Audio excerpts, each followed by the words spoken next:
साथियों, आप ये भी जानते हैं कि एक बात तो और स्पष्ट हो गई है। सामान्य मुख्यमंत्री जी का भाषण परसों धौलपुर में हुआ और उस भाषण को सुनने के बाद मुझे ऐसा लगता है कि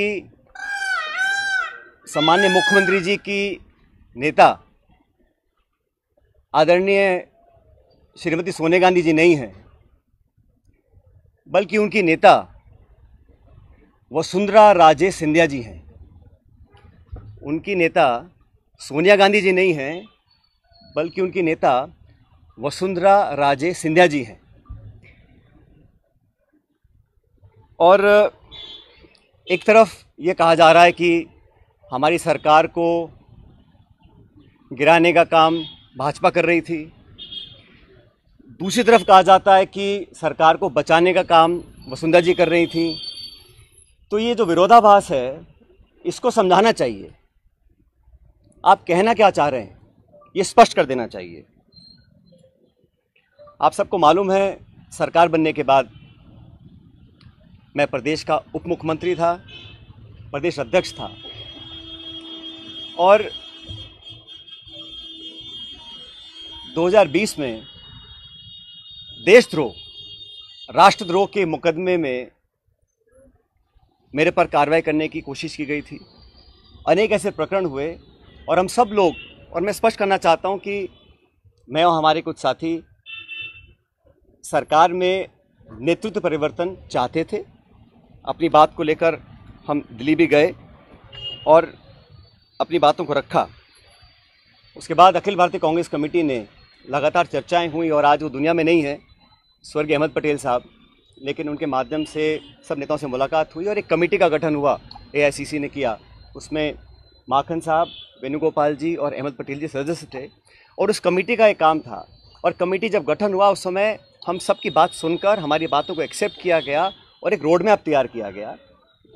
बहुत सारी बातें उसमें थी, मैं उसका उल्लेख नहीं करूँगा, लेकिन कमेटी का गठन हुआ और उसके बाद से हम सब ने, चाहे वो राज्यसभा के चुनाव हों, चाहे विधानसभा में मतदान हो, पार्टी का प्रचार हो, कांग्रेस को मजबूत और ताकतवर बनाने के लिए हम सभी साथियों ने जी जान से कोशिश की और मेहनत की। और 2.5 साल का जो कार्यकाल निकला वो इस बात का प्रतीक है। अनुशासन तोड़ने का काम कभी भी किसी ने नहीं किया। मुझे बहुत कुछ कहा गया, कोरोना, गद्दार, निकम्मा आदि, और जो ये आरोप परसों लगाए गए, ये 2.5 साल से मैं आरोप सुन रहा था। लेकिन हम अपनी पार्टी को और सरकार की छवि को नुकसान नहीं पहुंचाना चाहते थे। इसीलिए मुझे लगा कि जो प्रकार का भाषण दिया गया, मैंने पहली बार देखा कि अपनी सरकार को, अपने ही विधायकों को, अपने नेताओं को बेइज्जत और बदनाम करने का काम हो रहा है। कांग्रेस के विधायकों को तो बदनाम करने का काम हो रहा है और भाजपा के नेताओं का गुणगान हो रहा है। ये समझ से परे है। इस प्रकार का जो काम हुआ वो बड़ा गलत है। और हम सब लोग जो दिल्ली में गए थे अपनी बात को रखने के लिए, किन लोगों पर आरोप लगाए जा रहे हैं? ऐसे लोग जो पब्लिक लाइफ में 30, 40, 45 साल से हैं। 3 दिन पहले मैं बाड़मेर में था। सम्मानी हेमाराम जी 1980 से विधायक हैं। उनकी क्या छवि है, मतदाता, पब्लिक, उनके क्षेत्र के लोग उनको अच्छी तरह जानते हैं, उनकी क्या क्रेडिबिलिटी है और क्या पब्लिक लाइफ में उनका अब तक का इतिहास रहा। ओला साहब, जिनके स्वर्गीय पिताजी 1957 से चुनाव लड़ रहे हैं, बड़े बड़े पदों पर रहे, और हेमाराम जी ने तो अपने नौजवान बेटे की मौत में और याद में एक छात्रावास बनाया है। 100 करोड़ की ज़मीन तो उनकी बाड़मेर में, निजी ज़मीन को उन्होंने दान किया समाज के लिए, लोगों के लिए। पैसा इकट्ठा कर 22 करोड़ का एक हॉस्टल बनाया 150 बच्चों के लिए, गरीब बच्चों के पढ़ने के लिए। इन सब लोगों पर इस प्रकार के आरोप लगा देना, मैं समझता हूँ बहुत गलत है, बहुत निंदनीय है, और मैं सिरे से इन बेबुनियाद और झूठे आरोपों को नकारता हूँ। बहुत से साथियों को मंत्री बनाया इस सरकार के अंदर, बड़े बड़े पद दिए गए, कोई चेयरमैन है, कोई कॉर्पोरेशन में मेंबर है, कोई पार्टी के पदों पर बैठे हैं। 3 साल हो गए। ऐसे लोग जो पब्लिक लाइफ में रहे, जिन्होंने अपना नाम कमाया, जिनकी एक साख है, उन पे आरोप लगा देना कि आप चंद रुपए में बिक गए, मैं इसको बहुत गलत मानता हूं। और 3 साल से कोई कार्रवाई आपने नहीं करी, ये बहुत बड़ा सवाल उठता है।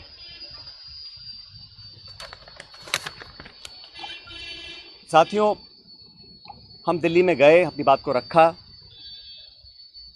और उसके बाद सारे तथ्यों को संज्ञान में लेने के बाद हमारी अध्यक्षा सोनिया गांधी जी ने 25 सितंबर को सम्मानीय माखन साहब और सम्मानीय खड़गे जी को जयपुर भेजा था। आप सब जानते हैं।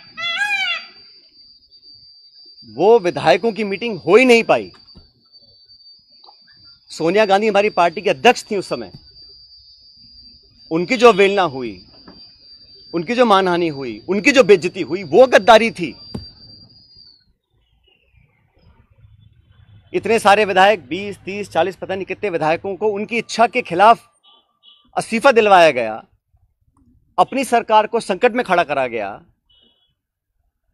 बहुत से लोग आरोप लगाते हैं कि मोदी और शाह के कहने पर इस्तीफे दिलवा दिए गए। अब ये बात मुझे बोले और मैं जाके मंच पे इस बात को बोलूं, ये शोभा देता है क्या? तो मुझे लगता है कि अब तक जो हुआ उस घटनाक्रम में वो इस बात को दिखलाता है अनुशासनहीनता किसने करी, पार्टी का डिसिप्लिन किसने तोड़ा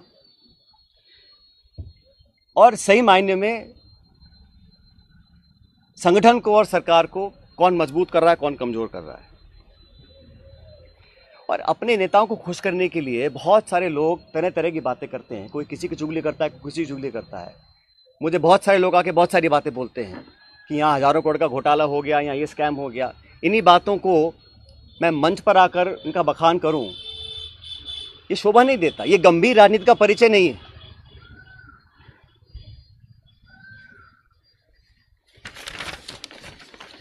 इसीलिए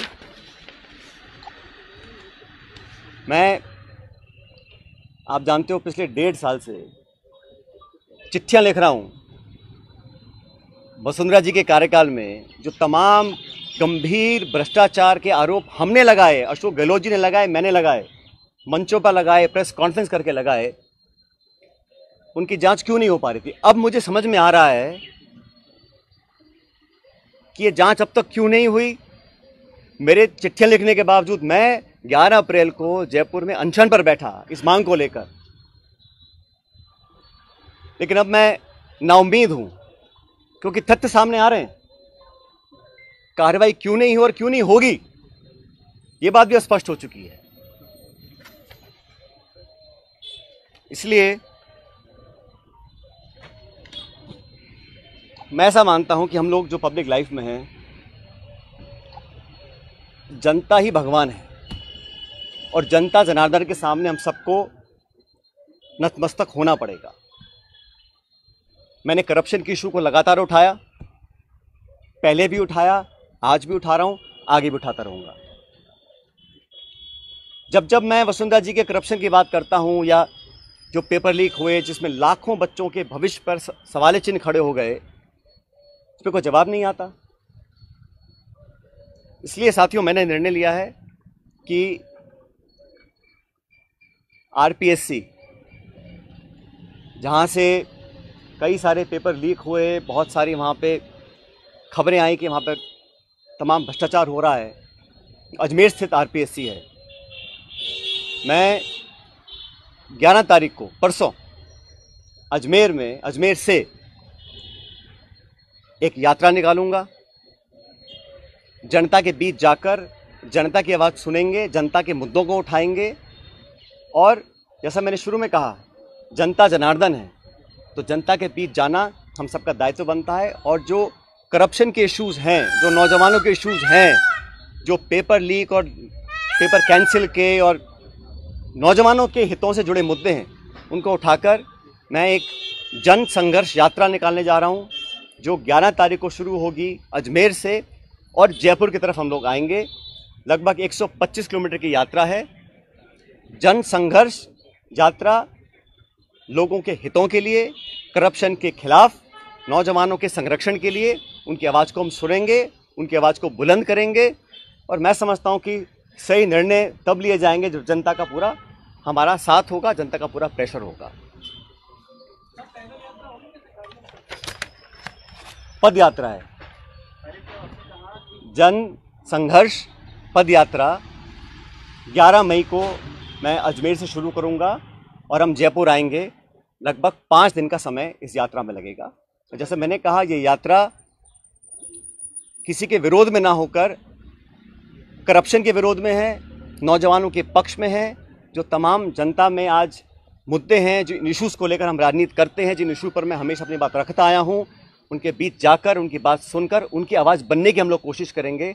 और ये अभियान शुरू होगा 11 तारीख को। ये पायलट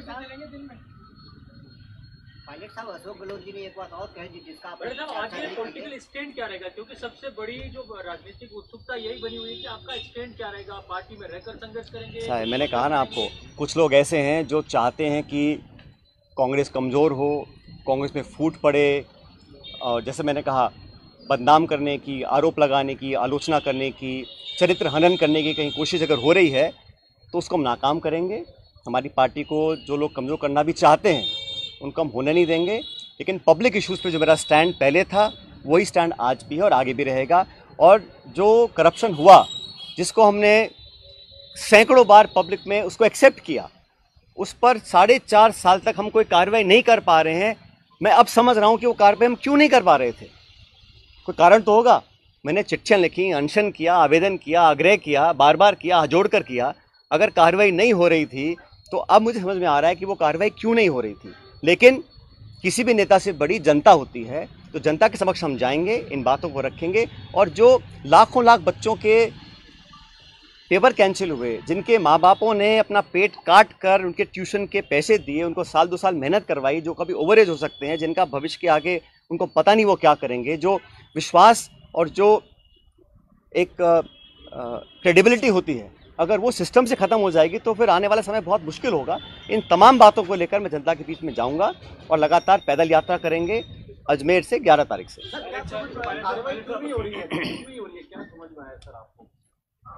मैंने कहा ना, मैंने जो धौलपुर का भाषण सुना माननीय मुख्यमंत्री जी का, उसको सुनने के बाद अब मैं समझ गया हूं कि वो कार्रवाई अब तक क्यों नहीं हुई और मेरे तमाम आग्रह करने के बाद भी क्यों नहीं हो रही। मैं समझ गया क्यों नहीं हो रही है। वो कह तो रहा हूं मैं आपको।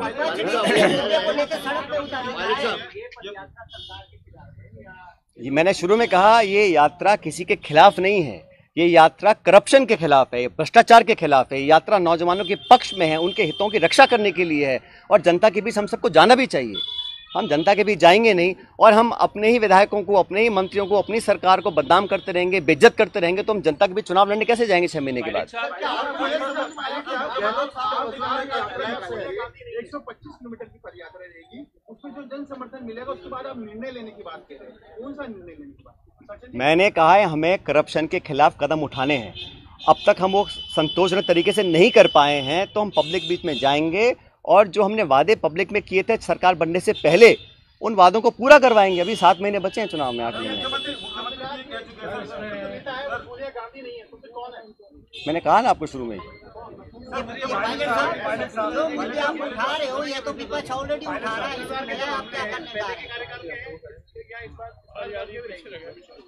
भाई करप्शन तो कहीं पर भी हो, उसके विरुद्ध हम, चाहे वो कांग्रेस पार्टी हो, हमारी सरकार हो, हम तो खुद ही कह चुके हैं कि हमारी 0 टॉलरेंस है करप्शन के खिलाफ।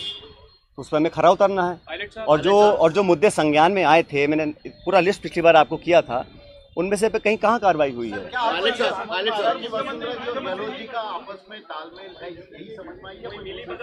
भाई मैंने कुछ नहीं कहा आपको। मैंने इतना कहा कि धौलपुर के परसों के भाषण के बाद मुझे समझ में आ गया है कि कार्रवाई अब तक क्यों नहीं हुई। कोई कारण तो होगा ना। जिस बात को मैं 5 साल लगातार बोल रहा हूँ, सरकार में आने के बाद नहीं कर रहा हूँ, तो क्या कारण थे? वो कारण सामने आ गए। सर उसी भाषण में, सर पायलट साहब, उसी भाषण में मुख्यमंत्री ने कहा कि AICC से पैसा दिलवा देंगे।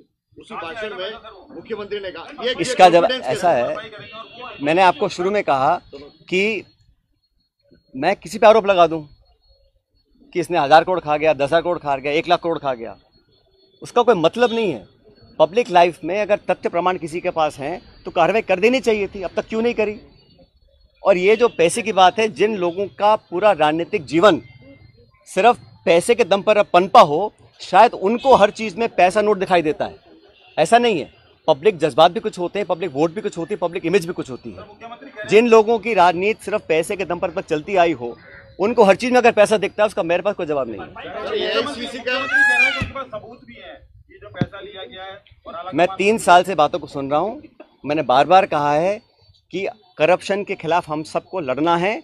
अगर किसी पे कार्रवाई करनी तो कर देनी चाहिए थी, इंतजार किस बात का है। और जिन लोगों पे आरोप लगा रहे हैं, समझना चाहिए उनकी 30, 40, 50 साल की राजनीति है। हम भी बड़े बड़े पदों पर रहे हैं, केंद्र में रहे हैं, राज्य में रहे हैं, निर्वाचित रहे हैं, पब्लिक के सामने काम किया है। अगर कोई उंगली उठा सकता है बता दे हमारे को। तो पायलट इस तरह के आरोप लगाने से, सुन ले मेरी बात, आएंगे।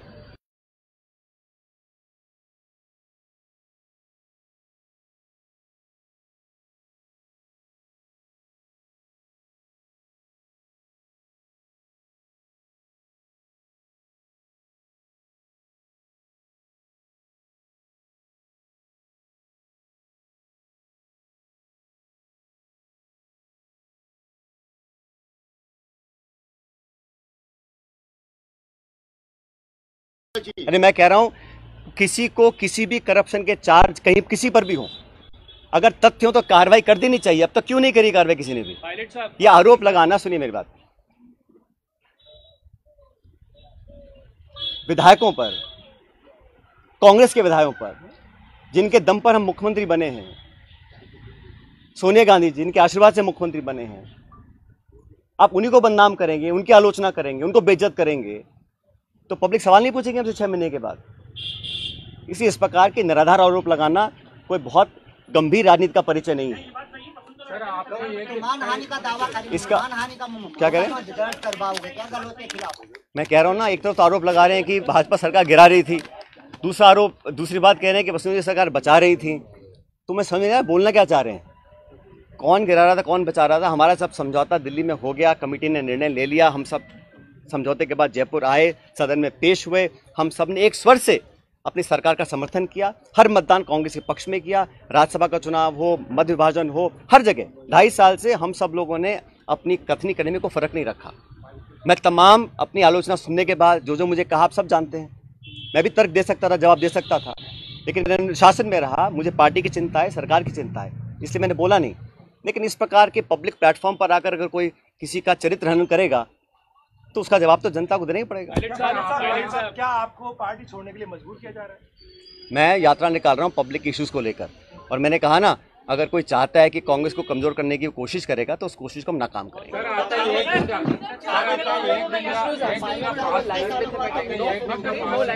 अभी आपने ये यात्रा निकाल रहे हैं, उसको कैसे पार्टी देगा?